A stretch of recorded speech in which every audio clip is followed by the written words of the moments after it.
السلام علیکم، میں ہوں ڈاکٹر افتخار۔ تو پچھلی ہماری نشست ڈاکٹر جاوید اقبال صاحب کے ساتھ بہت مزے کی بھی رہی، لیکن اس نے ہمیں اداس بہت کیا، اور کچھ مسائل تھے جو کہ آپ نے ہائی لائٹ کیے، جس میں اس وقت ہماری قوم کی سچویشن جس حالت میں سے ہم گزر رہے ہیں وہ شامل تھی۔ سر میں تو ویسے ایک بہت بڑا آپٹیمسٹ تھا، انفارچونیٹلی میں تھا کہنا اس لیے پڑھ رہا ہے، لیکن میں نے تو اس کو پریکٹیکلی ثابت کیا کہ میں انگلینڈ میں مطلب ہے کنسلٹنٹ تھا، یہ 99-2000 کی بات ہے، اور مجھے واپس آنے کی سچی بات ہے کوئی ایسی خاص ضرورت نہیں تھی، لیکن اتنا شدید خواہش تھی میری واپس آنے کی، مجھے لگتا تھا مل جل کے کچھ کر لیں گے اس ملک کا۔ حالات اس وقت بھی بڑے خراب تھے، تازہ تازہ جو ہے نا وہ سارے پرابلم ہوئے تھے، اور پھر ہمارے آتے ہی وہ 9/11 بھی ہو گیا، لیکن ہمارا اس کے باوجود نا دل کہتا تھا کہ ہم کچھ کر لیں گے۔ لیکن آج ریسنٹلی یہ جو پیچھے ریسنٹ پاسٹ میں جو کچھ ہوا ہے نا، اس نے بڑا مایوس کر دیا ہے۔ آپ کو کوئی حل بھی نظر آتا ہے اس کا؟ یہ صرف مایوسی ہے، تاریکی ہے۔ اچھا، پہلے تو میں نا آپ کی اس جواب بات میں نا آپ کو ایک بات عرض کرنا چاہتا ہوں بڑی ضروری، کہ مجھے بھی 2-3 دفعہ موقع ملا ملک سے باہر جانے کا، اور جو میں آسٹریلیا گیا تھا آپ کو یاد ہے جب، تو اس وقت میں بہت آرام سے وہاں، کیونکہ مجھے انہوں نے جونیئر لیکچرر کی نیو ساؤتھ ویلز یونیورسٹی میں جاب آفر کر دی تھی، اور ان کا جو ایگزام ہوتا تھا FARCS، وہ آرام سے، جب بعد میں نے FRCS جو کر لیا تو میں وہ بھی کر لیتا۔ اچھا، وہ میں بھی آ گیا۔ اچھا، آپ کے سٹیکس زیادہ تھے کیونکہ آپ وہاں کنسلٹنٹ تھے، لیکن جو بات میں آپ کو بتانا چاہتا ہوں، جو آپ کی بات سے میرے ذہن میں ہے، آپ کیسے کہتے ہیں کہ یہاں آ کے آپ نے کوئی ڈفرینس کریٹ کیسے نہیں کیا؟ مطلب یہ ہم تحدیث بن نعمت کے طور پہ کہتے ہیں کہ افتخار صاحب نے یہاں آ کر ملتان کے اندر 4 بستروں کے ایک وارڈ سے تھوریکسک سرجری کا وہ یونٹ قائم کیا جو پورے پنجاب میں کہیں نہیں تھا، لاہور سے تربیت حاصل کرنے لوگ آتے تھے، اور یہ اس ہمبل کیپیسٹی میں رہتے ہوئے میگر ریسورسز کے ساتھ رہ کے انہوں نے تھوریسک سرجری کو یہاں انٹروڈیوس کرایا۔ جب یہ پرنسپل بنے، انہوں نے ایک چیز جو ہمارے نشتر یونیورسٹی میڈیکل کالج میں لوگ سمجھتے تھے کہ اس سے تو بہتر کسائیوں کے پھٹے ہوتے ہیں جو ہمارے آپریشن تھیٹر تھے، انہوں نے مثال قائم کی، اگر کسی نے جا کے دیکھنے ہو ماڈرن آپریشن تھیٹر کم پیسوں میں بغیر حکومت کی امداد کے کیسے بن سکتے ہیں۔ خیر اینی وے، ہم یہاں مقصد یہ نہیں ہے کہ ہم کوئی اس طرح کا کریں، لیکن آپ نے الحمدللہ بہت کنٹریبیوٹ کیا۔ میں اپنی ہمبل کیپیسٹی میں کہوں کہ میں وہاں ہوتا نا تو میں وہاں سے کنسلٹنٹ ہوتا، اور میں جسے روٹین آپریشن کر کے وہ کرتا ہوتا۔ یہاں I was able to start laparoscopic surgery, 54 بندے ٹرین کیے، اور مطلب ہے وہ میڈیکل ایجوکیشن کے اندر کیا جو کچھ ہم کر سکتے تھے، اپنی اس سے زیادہ کیا جا سکتا تھا، آپ اس سے زیادہ کر سکتے تھے، میں زیادہ، لیکن الحمدللہ ہم نے کنٹریبیوٹ کیا۔ یہ ایک باہر ایک ضمنی بات ہے۔ جو اہم بات میں کرنا چاہتا ہوں کہ ہم کریں کیا اس وقت مایوسی میں، اس آپٹمزم میں ہم کیا کریں، اس میں ایک بڑی مشہور حکایت ہے کہ ایک جزیرے پر 2 جوتے بنانے والی کمپنیوں کے لوگ گئے، اور جا کر انہوں نے یہ کہا کہ سروے کر کے بتائیں۔ تو ایک بندے نے کہا سر یہاں 15,000 لوگ رہتے ہیں، سارے ننگے پیر ہیں، یہاں تو جوتے نہیں بک سکتے۔ دوسرے نے کہا یہاں 15,000 لوگ ہیں، سارے ننگے پیر ہیں، کم از کم 5,000 جوڑے تو فٹافٹ بھیجیں، کم از کم، باقی تیار رکھیں۔ اب یہ ہے کہ جس وقت ملک پرابلم میں ہوتا ہے نا، اور ہم بالکل ڈیٹیریوریشن جیسے ہماری اس ملک میں ہم ہیں، تو میرا دل یہ کہتا ہے، اور اس کے پیچھے جو ایک اصول ہے نا، وہ اصول یہ ہے کہ اللہ تعالیٰ کو اس کے فضل کرنے سے کوئی نہیں روک سکتا۔ اور یہ مجھے تجربہ ہوا، ہمارے ایک بزرگ تھے، ہم ان کی محفل میں بیٹھے ہوئے تھے، تو سب شکایتیں کر رہے تھے، میں بھی شکایتیں کر رہا تھا، ہم سب کہہ رہے تھے حالات بڑے خراب ہے، بے ایمانی بڑی ہے، کرپشن بڑی ہے، فلاں فلاں۔ تو انہوں نے ایک دم ایسے پنجابی میں بول کر، پتر اللہ نو دے فضل تو کوئی روک سکتا ہے؟ اچھا، اب جس طرح ہم ڈاکٹر ہوتے ہیں نا کہ جب ایک مریض کڈنی فیل ہو گئے ہیں، اس کا چیسٹ کام نہیں کرا، تو being a doctor and being a Muslim doctor سے ہوتا ہے یار اللہ کو اس کے فضل سے تو نہیں روک سکتا۔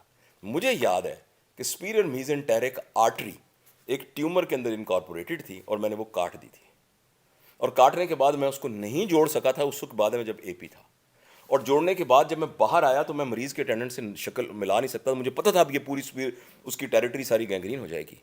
مجھے 2 روزانہ میں وزٹ کرنے جاتا تھا، اس پرائیویٹ کلینک تھا ملتان میں، تو 2-3 دن کے بعد میں کہا جی اس بچے نے بہت شور مچایا، جلدی سے آئیں۔ میں بڑا ڈرا، میں گیا، کہ جی بچے نے شور مچایا، مجھے بھوک بڑی لگی ہے، مجھے روٹی دیں کھانے کو، اور ان ماں کہتی جی ماں جی ڈاکٹر صاحب سے ہم اس نے کھوا دیتی ہے انہوں روٹی، انہوں نے پخانا بھی آ گیا۔ اس کے بعد 2 دن بچہ ڈسچارج ہوئے گھر چلا گیا۔ اب اس کی کیسے سپیریئر میزنٹری میں پلٹ گیا مجھے نہیں پتا اس بات کا. خیر ہم سائنس کے اسٹوڈنٹ ہیں, ہم اس طرح معجزوں پر بات نہیں کرتے, لیکن معروضی طور پر یہ عرض کرتے ہیں کہ اگر پاکستان آج ڈیفالٹ ہوتا ہے نا, میں کہتا ہوں ہو جائے پاکستان اب ڈیفالٹ, اب ہو ہی جائے, تاکہ ہمیں ایک حیا آئے.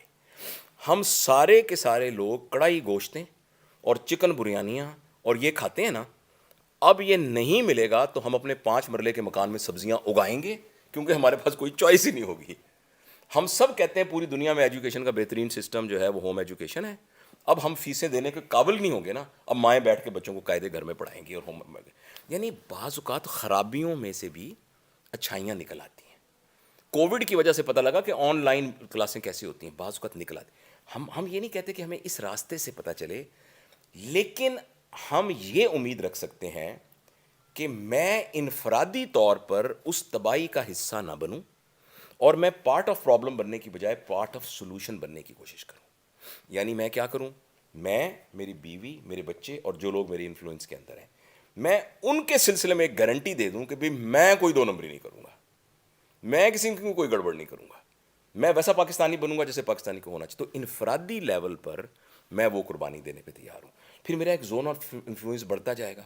تو انفرادی طور پر میرا مسئلہ تو ہو گیا حل, اس لیے کہ اللہ تعالیٰ مجھ سے یہی توقع رکھتا ہے کہ میری نیت ٹھیک ہو, میں ہارڈ ورکنگ ہوں اور میں صحیح راستے پر چل رہا ہوں. آؤٹ کم میری زندگی میں آ گیا تو آ گیا, نہیں آیا تو میں اس کا کوئی مکلف نہیں ہوں. ایک بات. اور اجتماعی طور پر ہمیں کیا کرنا چاہیے, یہ ایک نہ دیوانے کا خواب ہے مگر یہ ڈویبل ہے. جب میں عمران خان صاحب سے ملا تھا نا ایک سلسلے میں, ان کو میں نے ایک ورکیبل پلان بنا کے دیا تھا کہ, اور میں نہیں, میری پوری ٹیم کی طرف سے تھا, کہ جس میں یہ تھا کریکٹر ایجوکیشن فاؤنڈیشن کی بڑی انپٹ تھی. یہ شارٹ ٹرم پلان ہے, یہ میڈیم ٹرم پلان ہے, یہ لانگ ٹرم پلان ہے.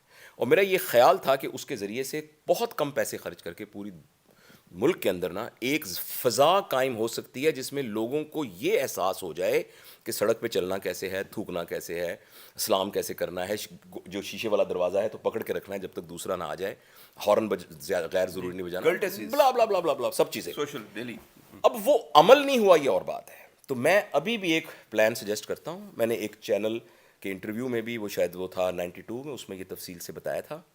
اور میں مختصر اب بنا چاہتا ہوں کہ ابھی آج اگر میرے ہاتھ میں یا آپ کے ہاتھ میں ایک جادو کی چھڑی ہو اور اس جادو کی چھڑی سے میں کچھ کر سکوں, تو وہ میں یہ کروں گا کہ یہ سمجھوں گا کہ ہمارے ملک میں پاور سٹرکچر جو ہے نا, جو ملک کو چلاتے ہیں, وہ 5-6 ہیں.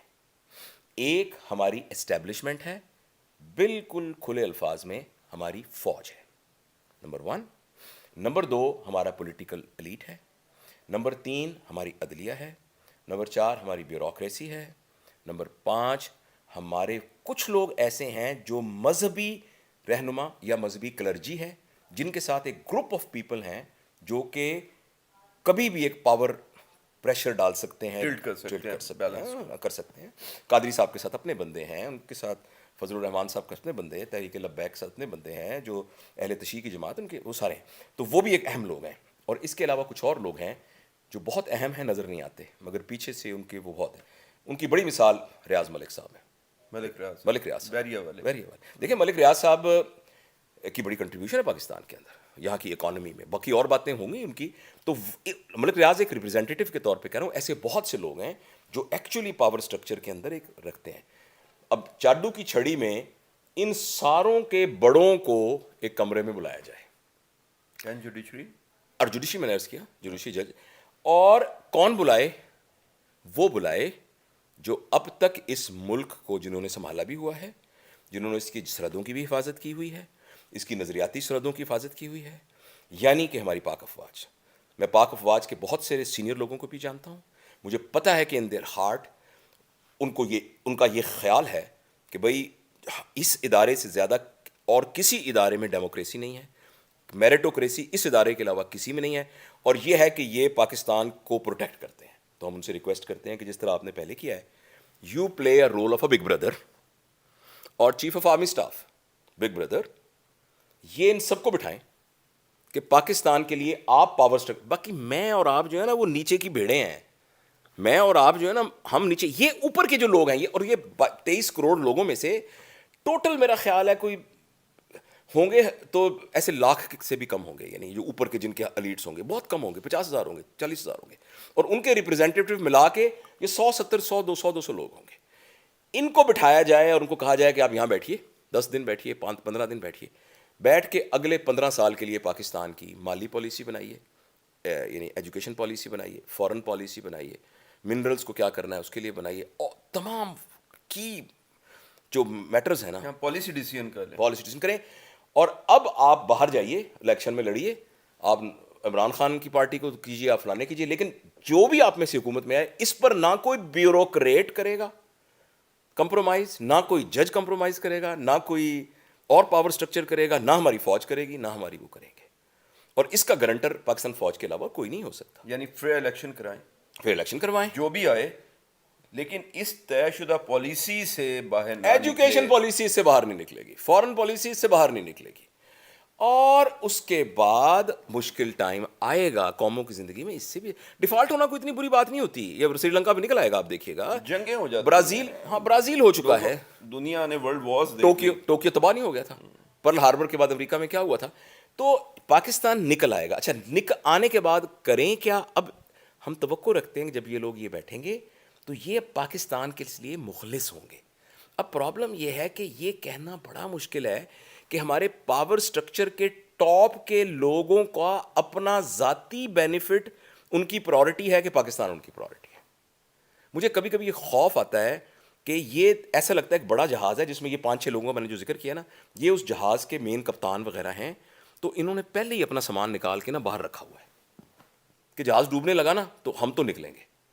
یہ والا جو تاثر ہے نا, یہ بڑا خوفناک تاثر ہے. لیکن یہ صرف تاثر تو نہیں ہے سر, یہ صرف تاثر تو نہیں ہے. ہم یہ جتنے آپ نے 5-6 پاور کے پلرز کا ذکر کیا ہے, ان کے جو ہائر ریپریزنٹیٹیوز ماضی قریب میں نکل کے ملکوں سے گئے ہیں, وہ اپنے سو کالڈ پسند کے نئے ملکوں میں آباد ہوئے ہیں.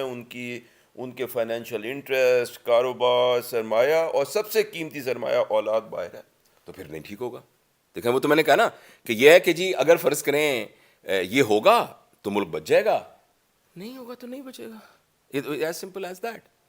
تو نہیں بچے گا کہ کیا مطلب ہوتا ہے؟ یہ جو جہاں مینار پاکستان کھڑا ہے یہ تو وہیں کھڑا رہے گا مینار پاکستان, بادشاہ مسجد اسی طرح کھڑی رہے گی.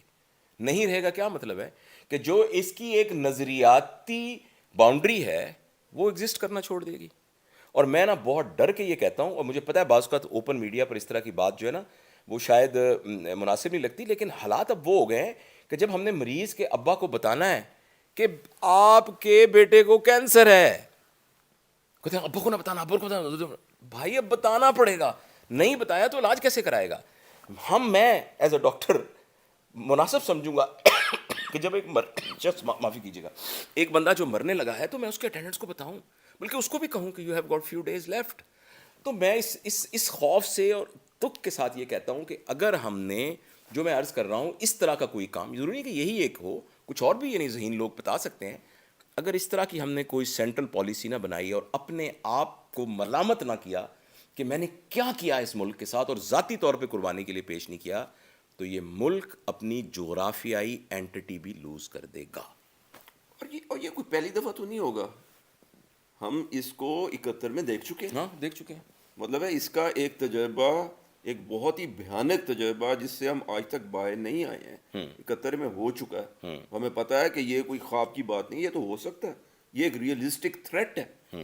اور اگر ہم اپنے مفادات کو اسی طریقے سے قومی مفادات کے اوپر فائق سمجھتے رہے اور اپنے چھوٹے چھوٹے 5-5 روپے کے بینیفٹ کے لیے ملک کے 5-5 ارب روپے کے نقصان جو کہ ہسٹوریکلی ہم کرتے آئے ہیں کرتے رہے اسی طریقے سے, تو یہ ملک کب تک سہے گا؟ اور اب وہ ٹائم آ گیا اور ہم اس ٹائم کے بہت قریب پہنچ گئے.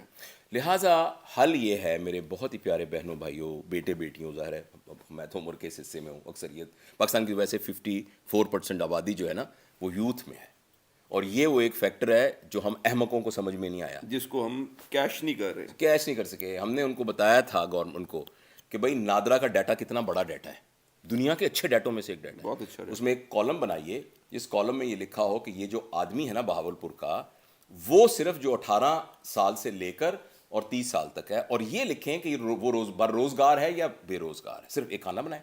دوسرا یہ بنائیں کہ اس کی اسکل کیا ہے. پتہ لگے کہ بہاولپور کے اندر 70 بندے ایسے ہیں جن کی موٹر مکینک کی اسکل ہے اور بے روزگار ہے. اب حکومت کیا کرے؟ ہونڈا کو کہے اور ٹویٹا کو کہے اور سوزوکی کو کہے ہم آپ کو 1 ایکڑ زمین یہاں دے رہے ہیں, 5 سال کے لیے اس پر کوئی ٹیکس نہیں ہے اور اس کا کرایہ ہوگا 1000 روپیہ مہینہ. اس پہ آپ اپنی فیکٹری لگائیے, اپنی وہ لگائیے ورک شاپ, بشرطے کہ ان 70 بندوں کو وہاں نوکری دیں. ہاں لیکن ہم نے تو اپنے وہ تمام ہاتھ کٹوا دیے ہوئے ہیں. ہاں اب تو ہم جب سے ہم IMF کے دھکے کھا کھا کے ان حالات کو پہنچ گئے ہیں کہ اب تو ہم اپنے ملک میں ہم نے 1 روپیہ کدھر سپینڈ کرنا ہے یہ ڈیسیجن میکنگ بھی ہمارے اختیار میں نہیں رہی ہے. تو پھر آپ کو یاد ہے پرنسپل تھے نا نشتر کے, میں بھی پرنسپل تھا قائد اعظم میڈیکل کالج. آپ کو ایسے کتنے واقعات یاد ہیں؟ مجھے تو بہت یاد ہیں کہ جی میٹنگ ہے اور صبح پہنچیے. ہم جناب سرکاری گاڑی میں پیٹرول ڈلوایا, PA کو ساتھ لیا ہے, وہاں پہنچ گئے. وہاں گئے کہ پتہ لگا وہ آج میٹنگ نہیں ہو رہی, وہ سیکٹری صاحب جو ہے نا وہ ان کو اسلام آباد جانا پڑ گیا تھا, اور اس میری طرح کے نا اور بھی 10-12 پرنسپل وہاں آئے بیٹھے ہیں. لیکن ہم نے آ کے جا کے ان کا TA کلیم کیا, DA کلیم کیا, اس کا وہ سارا کیا, اور ہم جیسے مطلب ایک مسکین سے مطلب ہے محکمے کے یہ وہ ہے. تو جو ان کے دورے ہو رہے ہیں, جو ہمارا وزیر خارجہ وینزویلا گیا ہے کسی کام سے, بہت ضروری کام سے, کوئی مطلب کو مسئلہ حل کرنے کے لیے, اور یہ جو پورا کا پورا ان کے لوگ جاتے ہیں. آپ کو پتہ ہے قومی اسمبلی کی ایک ہماری کلاس فیلو ہے نشتر کی, جو کہ یعنی MNA تھیں, اور ساری وہ بتا رہی ہیں کہ ایک لسٹ بنی ہوئی ہے کہ اتنے بندے باکو جائیں گے گروپ کی شکل کے اندر, یہ قومی اسمبلی کے لوگ, کہ ایک 20 کا گروپ جائے گا, پھر دوسرا جائے گا. کس لیے؟ بس جائیں گے. یہ آپ نے گاڑی کا ذکر کیا, میں اتنا حیران ہوا, یہ میں نے ایک پچھلی ویڈیو میں اس کا ذکر بھی کیا تھا, میں اس کے لیے ریسرچ کر رہا تھا کہ ہماری جو کیبنٹ ہے, آپ قومی اسمبلی کو چھوڑنے سے پنجاب کا ذکر لے لیں کہ کتنے منسٹر, کتنے آفیسرز, وزارت کے اندر سیکریٹریز, پھر ایڈیشنل سیکریٹریز, اور پھر نہ جانے کتنے اداروں کے سربراہ, یہ پبلک سروس کمیشن کا سربراہ, اور پھر جیسے آپ نے کہا مسکین محکمے آ گئے کہ جی یہ کالج کا پرنسپل اور یہ یونیورسٹی کا وائس چانسلر. میں خود ایک ٹائم تھا, میں نشتر میڈیکل کالج اور ڈینٹسٹری دونوں کا پرنسپل تھا, میرے پاس 2 اسٹاف کاریں تھی, اور میں سوچتا تھا کہ 2 اسٹاف کاریں کیوں ہیں, پر پرنسپل کے پاس کوئی بھی اسٹاف کار کیوں؟ پرنسپل صاحب خود اپنی گاڑی چلا بھی کے کیوں نہیں تشریف لا سکتے, یا فار دیٹ میٹر اگر ان کے پاس نہیں ہے تو رکشے پہ کیوں نہیں آ سکتے؟ ساری دنیا میں جو اس وقت سویڈن دنیا کا 16واں امیر ترین ملک ہے, علاوہ پرائم منسٹر کے کسی کو سرکاری کار ایلوکیٹ نہیں کی جاتی. They have got a pool. ایون برٹن کی میں دیکھ رہا تھا کہ ان کی پوری کیبنٹ ڈویژن کے پاس ٹوٹل پول 45 کاروں پہ مشتمل ہے, اور میرا خیال ہے کہ ہماری ایک منسٹری کے پاس 100 سے زیادہ کاریں ہوں گی, لیکن جن میں سے 10 کاریں تو صرف منسٹر صاحب کے پاس ہی ہوں گی, اور میرا خیال ہے another 10 شاید سیکٹری صاحب کے پاس ہوں گی, یعنی ان کے بچوں کے پاس ہوں گی. جی ان کے بچوں کے پاس ہوں گی. تو اس لیے اب مختصر بات یہ ہے کہ میں ایک عام پاکستان کا شہری اور ڈاکٹر افتخار ایک عام پاکستان کا شہری, ہم اس لیے مایوس نہ ہوں کہ اجتماعی طور پر اس معاشرے کا کوئی سکوپ نہیں ہے اگر جو حالات یہی رہے, لیکن انفرادی طور پر ہمارے پاس بہت پوٹینشیل ہے کام کرنے کا, اور ہم مسلمان ہونے کی وجہ سے ہمارا ایک زبردست ایڈوانٹیج ہے. ہمیں یہ پتہ ہے کہ اصل زندگی جو ہے وہ موت کے بعد کی زندگی ہے, لہٰذا یہاں کوئی تنگی بھی ہمیں اس جد و جہد میں کرنی پڑ جائے, کوئی کرنا بھی پڑ جائے, کوئی بات نہیں, انشاءاللہ ایک اور زندگی آنے والی ہے اور اس کے اندر ہم کریں گے. تو انفرادی طور پہ مایوس مت ہوئیے گا, جو کچھ ہم کر سکتے ہیں ہم کریں, اور اجتماعی طور پہ دعا بھی کیجیے. اور دوسرا یہ پکڑیے آپ, میں ایک حرکت کرنے لگا ہوں, پتہ نہیں یہ کون ویڈیو کو دیکھے گا, ہاتھ باندھ کے نا, اپنے سامنے بھی ہاتھ باندھ رہا ہوں, میں خود بھی شرمندہ ہوں اپنے آپ سے, اور وہ سارے لوگ جو اس پاور سٹرکچر کا حصہ ہیں, مہربانی کر کے اس بات کو سوچئے کہ اپنی ذاتی زندگی کو کتنا ہم اور چمکائیں. بس کریں. ابھی ایک ویڈیو آ رہی تھی, ایک بچہ, ایک آدمی تھا, ابھی میں نے دیکھی ہے, اس نے کہا آپ کے دنیا نیوز کا نمائندہ سے پوچھا تھا کہ کیسی زندگی گزر رہی ہے, تو اس نے کہا صاحب صبح سے لے کر شام تک کام کرتا ہوں, 600 روپے کماتا ہوں. میرا بچے کو پہلے ہم تو 3 ٹائم کھا لیتے تھے, اب تو ہم 2 ٹائم بھی نہیں کھا سکتے. میں رس اور پاپے اپنے بچوں کو دے کے آیا ہوں. 1 کلو ہمارے گھر دودھ آتا تھا, اب ½ کلو لیتے ہیں چھوٹے بچے اور باقیوں لوگوں کے لیے. اب یہ 600 روپے میں مجھے بتائیں میں کیا کروں. اور وہ رو رہا تھا ایسے, مطلب یہ لوگوں کی حالات ہیں.